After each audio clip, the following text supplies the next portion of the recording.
Christiane Klein with Truth Fairy TV, and I'm here with Christine Werlin, our gluten-free cooking expert.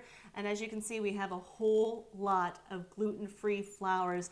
This is really overwhelming, and this is just part of the list that you cook with. Yes. So kind of give me a rundown of what is all of this. Just really quickly, there's so many flours out there. As you said, this is just a sampling. Here's potato flour, which is different from potato starch. If you notice, this one's kind of whiter, a little more, if you get your hands on it, it's smooth and silky, and it kind of squeaks, if that makes sense. Where this is truly a dense flour. If you put potato into a recipe, it's gonna soak up a lot more moisture, and it's gonna make it very dense. Then you move on to like a tapioca, which is also another starch, but it adds the chewiness. So a lot of the starches, like the potato starch, the tapioca, corn starch, adds kind of a chewiness to it. If you soak them in water, they absorb a lot of water, so they're good for adding kind of that thickening agent? Well, yeah, it's a thickening agent, but also it adds that when you have regular gluten bread, there's kind of a texture to it that binds it. You know, you can actually chew on. Right, exactly. It adds some elastic to your baking. Then of course there's the rices. You have the typical white rice and brown rice. Brown rice is again, takes a lot more moisture in your recipes. I personally only cook with rices when it's mixed with a lot of other flours. I do not like all rice baked goods. I just never had. Which is so funny, because you were telling me too, if you found a recipe book that just had rice flour, you just wouldn't buy it. I wouldn't buy it, right. Because so far, I have not had any success with the flavors of them. There are some very good baked goods out there on the market that are rice, like different cookies and things, and they were great, but I, for some reason, cannot mimic them at home. So now, how do you know to mix them with what? I mean, do you just automatically know because you've been doing it for so long? Well, yeah, I experimented a lot. It costs a lot of, the flours cost a lot of money. Yeah. So once you start learning some good recipes, stick with them.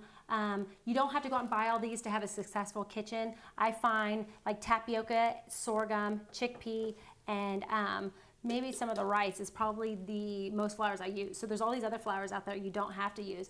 Sorghum is really good because it has, let's see, I should probably have you take a little snip. Sorry, I'm gonna put it everywhere. And it has like kind of a little more pungenty, kind of, it has almost like a wheat smell to it. The breweries are making gluten-free beers with this because it has that kind of flavor. So a little bit of this mixed in there will add that kind of wheat flavor that when you want to taste bread, you're kind of getting that similar taste. And then you have a chickpea flour, which is also a garbanzo bean flour. And there's also fava bean flour out there. So there's flours made out of beans, soybean. Some of the beans, they do add kind of a bean flavor to it, but it adds a flavor. I know some people prefer not to have any flavor in their baked goods. Personally, I put bread on my sandwiches, everything else, because I want flavor. I want the added flavor. Now, I know if you're just starting out, though, I mean, this is where you want to start out, because it gets really overwhelming. I know I tried to be gluten-free for a couple months. I could only hang out for a couple months. And for me, it really got overwhelming when you go to the store and you see this shelf full of stuff and you don't know really where to start. So this is the big one. It's a pre-mixed. So this one is pre-mixed. So you could buy several out there. There's different brands out there that have different pre-mixes. You just test them, see what you like. This is 1-for-1 in flour recipes. So as long as you're not baking bread, like if you're baking bread, like banana bread or something like that, then this will work. But if you're doing yeast products, this is not 1-for-1 with the, I find with the flour so much. I didn't care for it. Some people might prefer, but like you could take your favorite pancake recipe or your favorite blueberry, I have so as long as it's not a yeast. Base. Like, so blueberry muffins and whatnot, you're fine.